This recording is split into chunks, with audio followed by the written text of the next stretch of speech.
Orange County is running out of land. With less than 5% of land left for development, the opportunity to buy a new construction home is going to decrease over the next 10 years. These are some of my top new construction neighborhoods that I think are the best opportunities in Orange County today. But you need to act fast because there's not a ton of new constructions coming to Orange County every single year. We've got some key developments, and if you're interested, you have to make a move. So today I'm going to go through my top 3 favorite new construction neighborhoods. These are big master plan communities. Some of them are at their earlier stage of development, some are at their later stage, but no matter what, you know that in the next decade, these communities are going to look so different. One thing I love about new construction is that you don't only have the residential development, you also get to see the commercial development rise right after they've been building these big communities. And in Orange County, when you see these big residential communities come up, and then the commercial follow right after, you see a lot of appreciation. So this is your time to jump into these neighborhoods before they get completely sold out, and your only opportunity to buy them is in the resale market.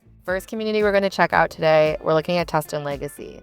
This is a really interesting community because right now there's no new constructions available here as I'm making this video, but in the next coming years, there are going to be so many. They've already had a couple of communities come out that have been really popular, but there's so much new construction that's slated to come out in this community in the coming years.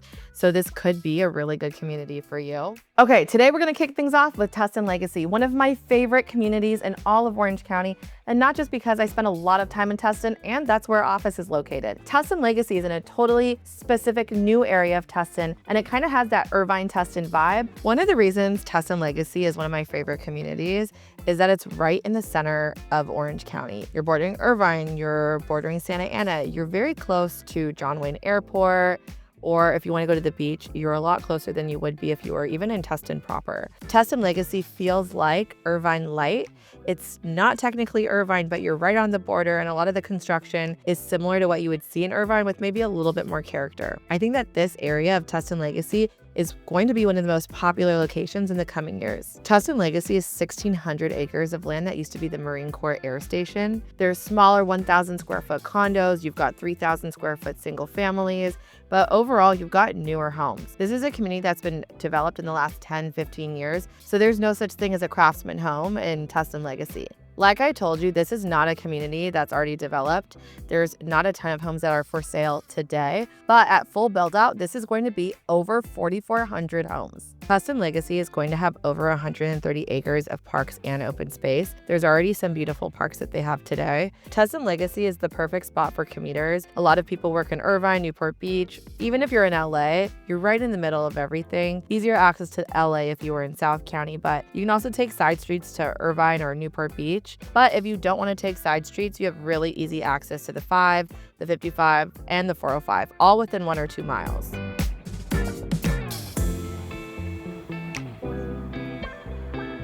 The next community we're going to is in Irvine's Great Park, one of the most popular communities that's ever been built in Orange County. When I say one of the most popular, I mean that nationally, people are hearing about this. Even internationally, people are trying to copy this kind of a community. It's very popular. Great Park has 9 mini sub-communities within the big community of Great Park. So everybody's part of the Master Plan Community Association, plus then you have the sub-association for your kind of property in your sub-community. So Luna Park is number 8 out of 9 neighborhoods. Luna Park is named Luna Park because it actually looks like a crescent moon. In Great Park, there's going to be over 10,000 homes. In Luna Park, you have about 800 homes. So this is just one of the smaller communities, but still a huge community with tons of property. One thing that I like about Luna Park is that there's different kinds of homes. You have tri-level townhomes, you have single-level condos, you have duplex-style properties, you have single families that do not share any walls. There's a whole different spectrum of what kind of property you want to own, and no matter what you want, there's probably something that matches it in Luna Park. Something that's really interesting about Luna Park is that it's not part of IUSD, Irvine Unified School District. One thing that makes Irvine so popular and great is that the school districts are so strong. IUSD, Irvine Unified School District, is very well known, and that's why people flock to bring their kids to these schools.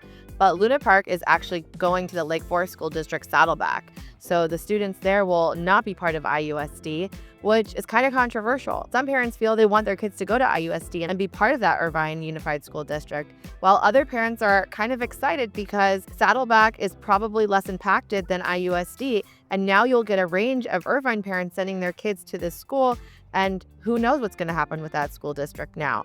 But most people are estimating a positive impact from what I've heard. Something that's interesting about Luna Park is that it's pretty much all being developed by Lennar. So Lennar is building out a ton of different types of properties at Luna Park, and we'll show you what some of those look like today.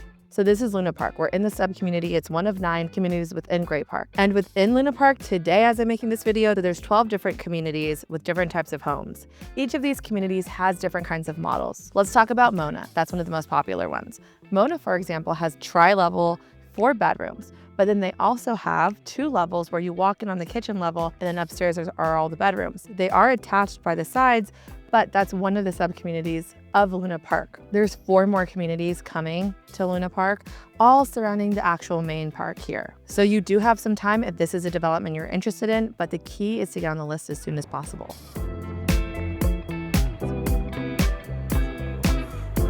Now we're heading to Orchard Hills, one of the nicest communities in all of Irvine and all of Orange County. Orchard Hills is known for the amazing views. You have rolling hills at the highest elevation point in all of Irvine. So a lot of those homes are known for the amazing views that they get.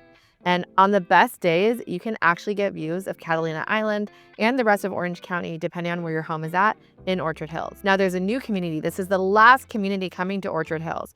This is probably going to take at least a year, if not a little bit longer, to get all of these homes sold because they're a little higher in purchase price. You're looking at anything between 3 and 7 million. You're looking at 2,500, really 2,800 to much larger square footages, 5, 6, 7,000 even. This final phase is going to be 320 plus homes. So it doesn't seem like a lot of property, but because of the higher price point, you're looking between $3 and $7 million. You are going to have a much slower sales cycle. So there is time if you're interested in this community. Something that's exciting about Orchard Hills is that you do see a ton of avocado trees that actually produce avocados. You have so much greenery embedded within the community. It does feel kind of like that Tuscan feeling, and they really try to carry that out with their design and their architecture. And of course, this is Irvine, so one of the reasons that this area attracts people is because of IUSD, the Irvine Unified School District. So here in this community, you've got Northwood High School, not just one of the best high schools in IUSD, but also in the entire state. These homes were just launched in 2025. They started with phase 1, and it's going to be a while before all of the phases are completed. The HOAs aren't low here. They're in the 700s or even higher. So if this is something you're interested, keep in mind that you are getting a lot with your community. One of the big draws of this community is that you have a guard-gated entrance. Not a gated entrance, a guard-gated entrance. That means that there's a human there verifying everybody who's going in and out of the community for a high level of safety.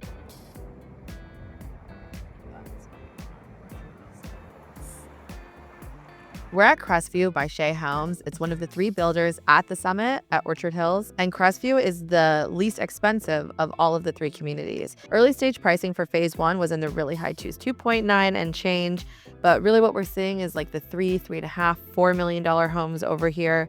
And right now, as I'm making this, we're only in phase 2, but there's going to be many more phases, and this build out could take a year or even a little bit longer. The way that these builders are prioritizing the list of buyers who are interested, Shea has 100 buyers plus on the priority list, but they only have 100 homes to sell here. So how are they prioritizing people? Well, not everyone on the priority list is definitely going to buy. Some people just want to be on the list to see what's coming up, but you also have buyers that are very serious. They are prioritizing people who are not contingent on selling. That means you can buy and you can close on the home. You don't have to sell your property. After they get through those people, then they're going to the people who are contingent to say, hey, we will open an elongated escrow with you so you can sell your property and open escrow with us. Phase 1 was released May of 2025, so we've got a long ways to go. Only a handful of the homes are actually sold here. I mentioned we had 100, so there's a lot of opportunities if this is somewhere that you want to get into. These homes start in the 3 millions, but the Toll Brothers and other communities here can go up to $7 or $8 million.